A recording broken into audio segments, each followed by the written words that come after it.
we now have our chess world champion. So both Ding and Gukesh entered this game with 6.5 points, so they were drawn, and whoever wins this game, well, becomes our new chess world champion or remains our chess world champion. If they draw, they are going to tiebreakers, but I'll spoil you right away, they did not rule this game, someone won.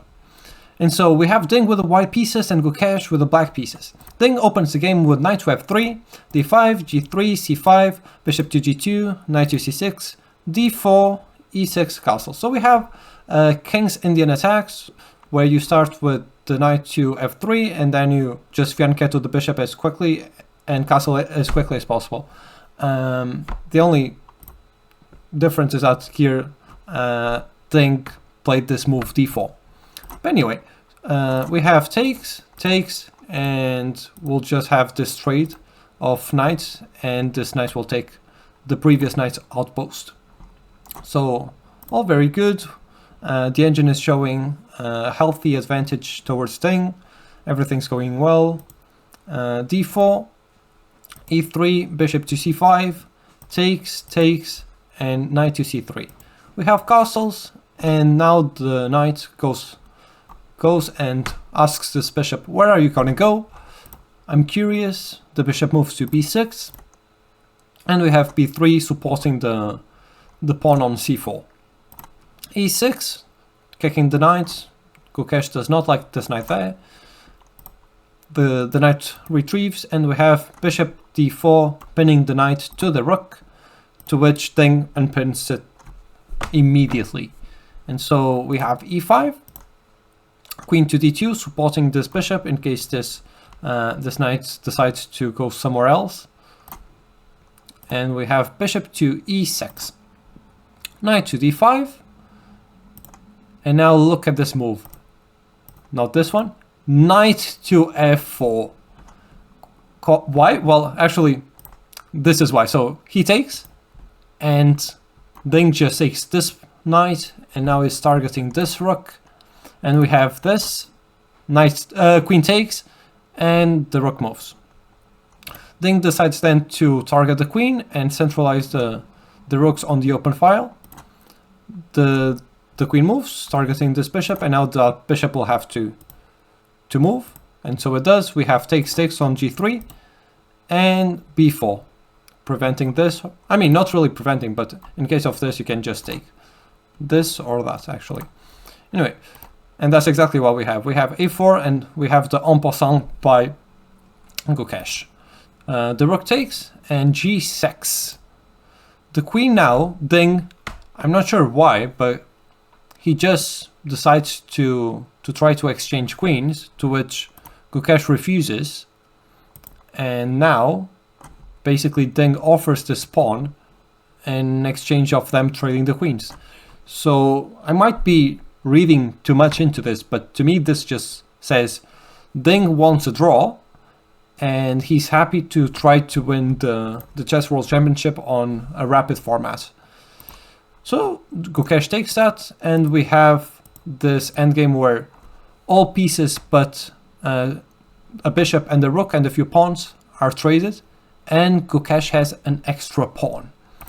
g5, bishop to d5, trying to exchange those bishops, because as we've seen in the previous match, if you're left with rook n2 against rook n3, that will just be an easy draw. But so Gukesh does not want to draw, and he refuses that. Rook to c1, king to g7, rook to c7, preventing this from moving, trying to possibly take on it. And we have bishop to g6, well, preventing exactly that, so adding another defender to that pawn. Now Ding tries to exchange rooks. Once again, Gukesh refuses. Rook to b1 check, the king moves upwards, and rook to e1, rook to b4, and h5. We can see that right now they are just trying to... Ding is trying to get his draw, and Gukesh is just trying to pressure Ding. And actually, look at the time. Gukesh has 1 hour and 10 minutes, while Ding has 31 minutes. This has been the same story of since the beginning, where Ding has no time and Gukesh has a lot of time.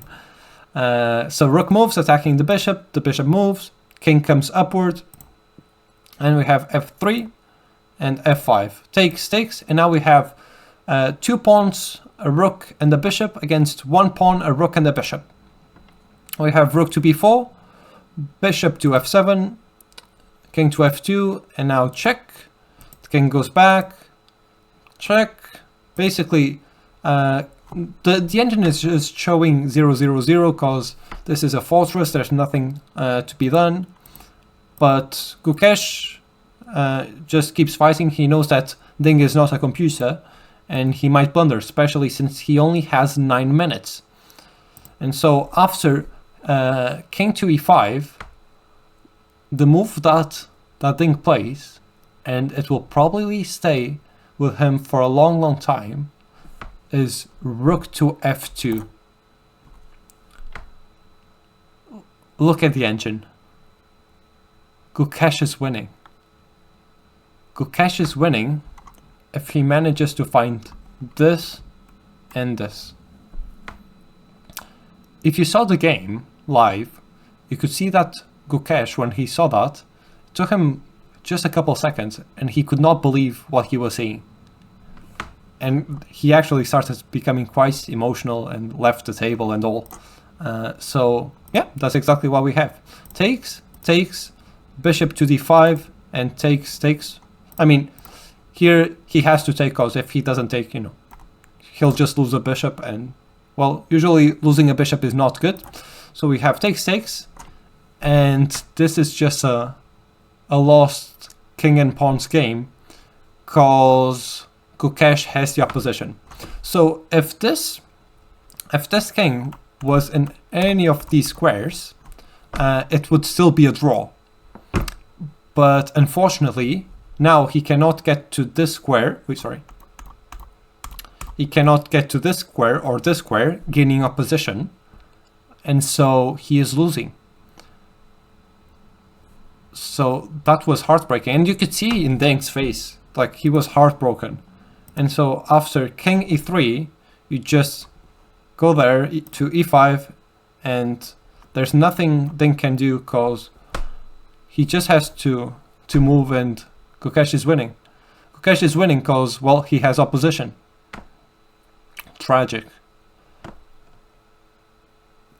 Deng had no time and he blundered in the final game. I'm very happy for Gukesh, very sad for Deng, but that is how it ended. And now we have our new chess world champion at only 18 years old. And fun fact, he is now the 18th undisputed chess world champion at 18 years old. And that is it. I hope you enjoyed the recap, and I wish you a good evening or good day or whatever time it is where you live now, and I wish you all the best. Take care.